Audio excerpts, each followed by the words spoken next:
Hola, nosotros vamos a hablar del capítulo 2 y 3 del libro Globalización, Consecuencias Humanas. Y pues mi compañera va a comenzar.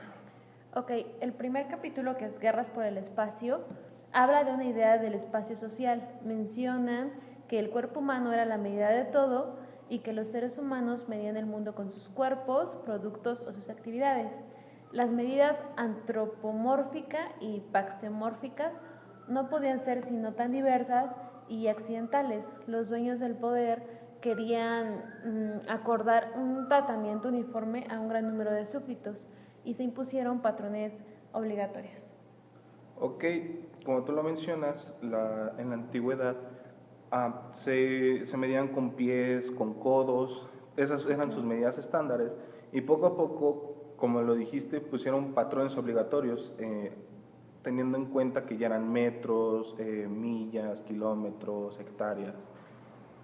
Pues sí, y el problema no se limitaba a la medición objetiva del espacio, sino que necesitaba la idea de la distancia, y esto Edmund lo descubrió con un paralelismo asombroso entre categorías populares del espacio y clasificación del parentesco y el tratamiento diferenciado de los animales domésticos de crianza y los salvajes. Ok, bueno, como tú lo comentas, me voy a adelantar un poquito en el libro, decía que pues muchos de los esclavos, o más bien los colonizadores cuando llegaron a América, por tomarlo por ejemplo, metían la cultura o metían su enseñanza no de una manera muy grata, sino ellos lo hacían conforme matanzas, conforme pues a la fuerza metían su ideología, su religión y sus enseñanzas. Entonces esto tiene que ver con guerras por el espacio, porque querían cada vez abarcar, ser más poderosos, abarcar prácticamente todo el mundo, y pues eso es brutal, ¿no? Pues Conforme sí. se hacía antes. Sí, sin embargo, Claude sugirió la prohibición del incesto. La imposición de distinciones conceptuales artificiales fue el primer acto constitutivo de la cultura, y no eran atributos propios de la naturaleza, sino de la actividad y pensamiento humano. El Estado, ante la necesidad de unificar el espacio, consiste en separar categorías y distinciones espaciales de las prácticas humanas no controladas por el poder estatal. Claro, también mencionaba que había una, como un sueño, una utopía, en donde todas las personas, o más bien todos los habitantes, serían separados eh, entre los que hacían el bien y los que hacían el mal. ¿Eso qué quiere decir? Pues que no habría, dentro de esta ciudad todo sería igual, aunque siento que perdería como el sentido de la vida, ¿no?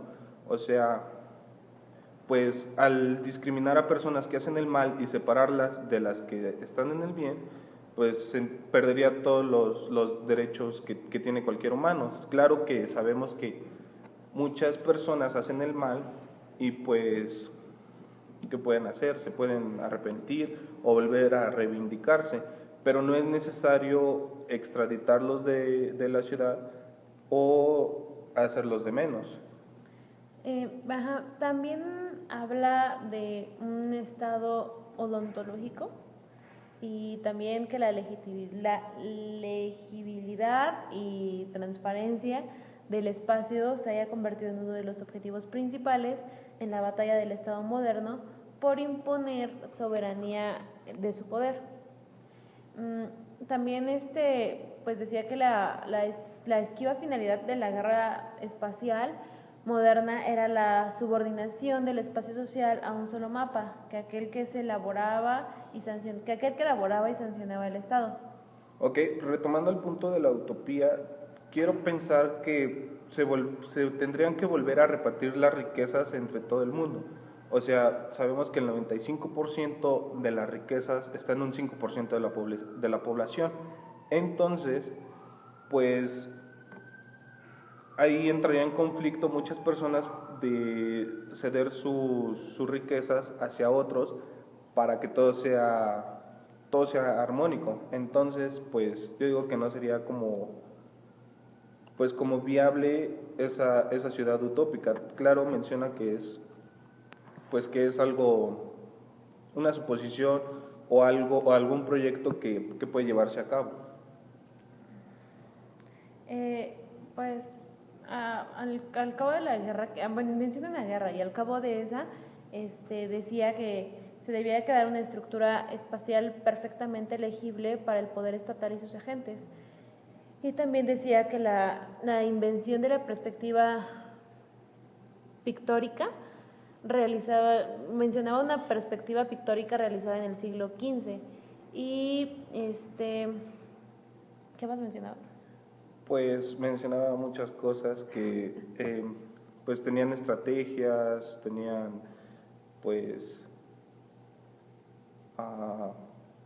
tenían muchas disposiciones espaciales de las cosas que no dependería de las cualidades del observador.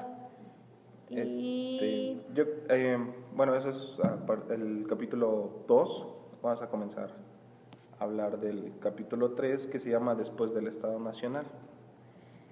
Pues aquí se menciona que el capital, o sea, el dinero y otros recursos necesarios para hacer cosas, para ganar más dinero y hacer aún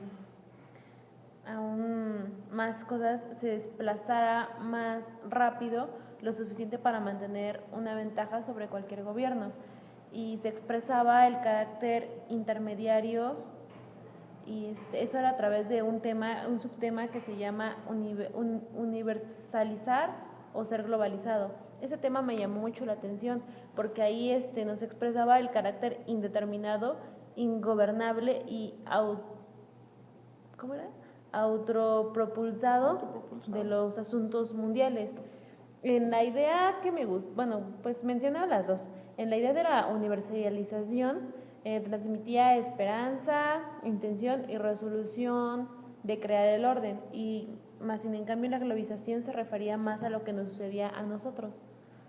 Claro, en este capítulo también nos menciona que ciertos multimillonarios, si juntaran sus riquezas, podrían ser el total del Producto Interno Bruto de muchos países. Entonces, pues muchos de estos multimillonarios no les importa pues lo que están viviendo otros países o lo que está pasando gracias a que ellos se enriquecen, y pues ellos no estarían dispuestos a compartir sus riquezas para devolver a la sociedad o al ambiente lo que ellos generan.